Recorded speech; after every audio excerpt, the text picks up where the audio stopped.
I want to start off this week's video on a serious note. Last week in my Monday video that I uploaded, I said that Drew had taken some of my jack stands and they were at his house. This was false and defamatory. Actually, what had happened was I had used these jack stands on a project that I had done at his mom's house, left them behind, and then forgot about them. To you, Drew, I truly do apologize for this. Jack stand theft is no joke. It tears families apart each and every day. Oh, and if you want to know what happened to my face, keep watching the video. You'll see then. What's going on, everybody, and welcome back to the channel. In today's episode, we are going to be welding up the diff on this vehicle. Namdi might be here. Drew might be here. We might have a full garage. We'll have to wait and see.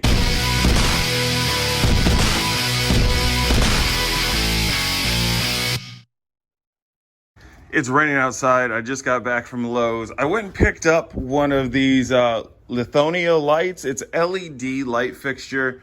As you can see, this here, I probably just need to get new bulbs. That one there, you gotta wiggle it and it works. And when I went there, I didn't measure these to see how long they were to replace them, so that's my bad.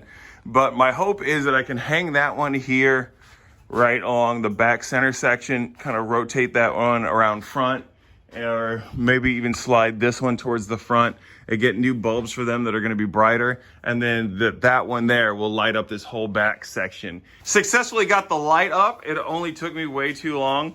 I would have moved faster, except Gabby was complaining that her arms were getting tired from assisting. You had me up there for like 30 minutes. No, it was like 10. Yeah, she's just whining. So light is up. We have so much more light going on in here. I'm not getting more of these. Even though I do like this light, this was $123 and I am cheap. So it is what it is. Drew's here now and we're going to start messing around with the BMW. I'd like to see if we can weld that diff. It shouldn't be hard, right? You have it out? Do I have the diff out? I have the rear end on the ground. That's basically having the diff out. We have the rear end out from underneath the car. Drew is just working on getting the sway bar off right now. That way we can access these bolts right here and then get in here to pull off the diff cover. We're also, once that is off, we're gonna have to get in here to this cradle somehow on the other side and get off the upper bolts here for the rear trailing arms. Once that's done, we can put the rear trailing arms on, get the diff welded up. Well, of course, we're going to have to clean it first, and then we'll be able to get this thing back in. But first, we need to focus on dismantling this thing. I'm just trying to get this out and get it on camera. I think I'm just going to run this trail. You took the bottom one, right? I mean, I'd take either one. The top one's to fill. I was just making sure it was good, okay? Come on.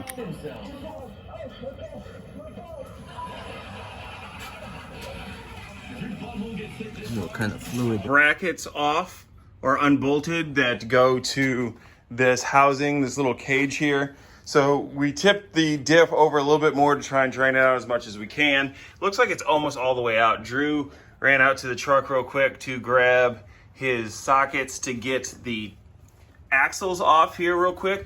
That way we can completely slide that diff out and be able to open it up. We'll swap out the trailing arms real quick with it and then start working on the diff itself. Well, trying to get the thing, the bolt off the diff, I whacked myself in the face with the pipe that we were using to loosen it. And I think, yeah, it might need stitches. That sucks. Just got out of the ER. I ended up, you can't see it underneath the Band-Aid. I'll probably take this off later to show you guys, but I got 4 stitches in my face. It's not horrible. I had to get a tetanus shot, so my arm, it's not too bad, a little bit of sore, but I got it taken care of. Definitely like to thank everybody at Signature Care Emergency Center. It's on 1960 in Houston, Texas. These guys and gals were very, very good to me. Got me in and out really, really quick. No pain. Everything was super awesome. So if you guys are in need of some emergency patient care, definitely head to Signature Care. Now I need to head back to the garage and continue working on this BMW because it's not done and we still need to get that bolt out. Drew has gone home for today, but he will be back tomorrow so we can finish up welding the diff and taking care of all of that. But I'm gonna get back to the garage, so I will see you guys there. So it's actually the next day. I went ahead and gave my face a little bit of a rest. I soaked this bolt in, I believe it was WD-40. I know Drew says that he's gonna come over here in about 15 minutes, maybe bring some PB Blaster if we need it. I am gonna go ahead and see if I can get this off now with the impact so we can at least go ahead and swap out these lower trailing arms. I have the diff pulled out of its housing here, its rear cradle, and that way we can rotate it up and be able to weld it up. So let's go ahead and see how this works. Shit, that's not good. Damn it. Yeah, this is not working. Drew just got here and he's working on trying to get the driver's side trailing arm off. I have the passenger side off and I got the new one here wrapped in some bubble wrap.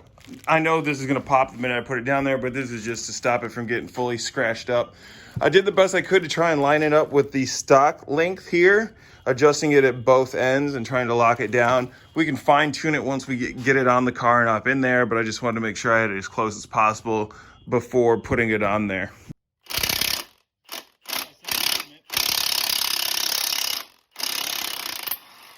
There we go. Oh, is there a nut came out of that one? What is that? Where'd that come from? Oh, this was on the back side under here. Did this one didn't have one? I think this one did have one. Yeah, I found one of those on the ground, but I thought that was something that was broken off. That's because I had seen part of it hanging out, but I didn't know what it was. But yep, that's hope you didn't throw it away. I'm pretty sure I didn't. I think it's still sitting around here somewhere because I didn't know what it went to. I was like, what the heck is this thing? All right, well, there we go. That one's out too. Now I just need to find the other one. I know it's around here though. I'm pretty sure. So we got the bushing out here at the end of the knuckle. Drew had drilled it out quite a bit and we had hit it with the small hammer a few times. I went and grabbed Thor's hammer and we were able to knock it out pretty quick. So now we need to get the new bushing in there. And we should be good to go. Yeah. As you can see, the old bolt is still stuck inside the old bushing. So we got the bushing out. We have the new one inside the house in the freezer trying to cool it, make it shrink up. Drew's got the heat gun down here, heating up the metal to expand it. So hopefully it'll make it a little bit easier for this thing to pop into place. Ooh, it's going in.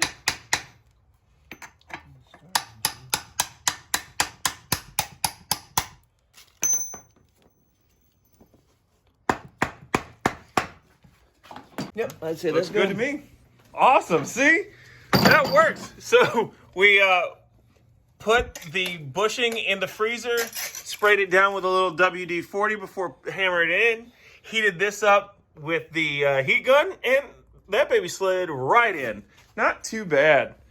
You'd almost think we knew what we were doing. We're putting in the lower trailing arms here on the BMW. Drew's got a little, it almost looks like an eye hole. That drops down into this slot right here and then threads into this bolt through this bushing here on the other end of it. When the thing is sitting right side up, it stops it from turning there within the housing as you're threading this thing in place. It works fairly well, but since we have it sitting upside down here on the ground so we can work on it a little bit easier, Drew just puts it in the vice grip. That way we can thread the bolt through and get everything in there without it dropping out of place. Rear trailing arms are in place. We have a bolt as a placeholder there because, as you guys know, in the last video, our bolt snapped off and we had to cut it out completely and then replace that bushing. We're not going to be putting the stock bolt back in on that side because, as Drew was saying, we don't need to. The thing with this stock bolt is set up to help you adjust your rear camber. That way you can adjust your overall alignment.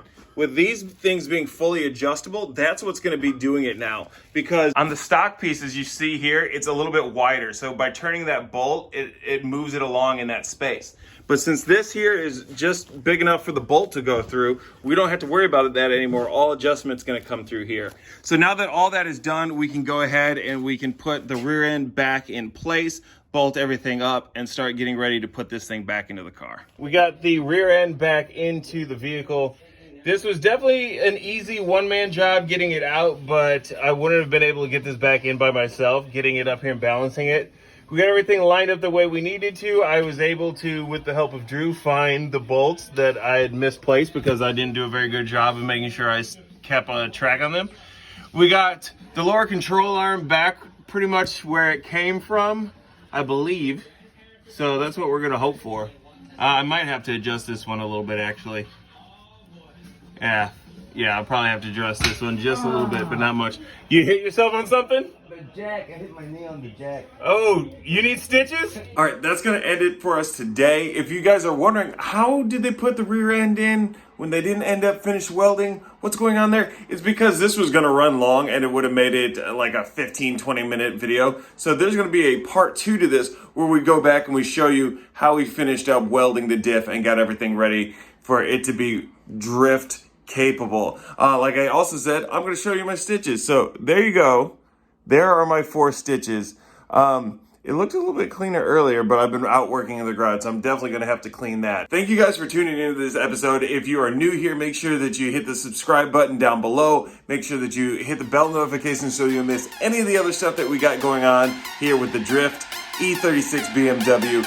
Make sure to give us a like. It helps out the channel, lets us know that you like what we're doing. Until next video, peace.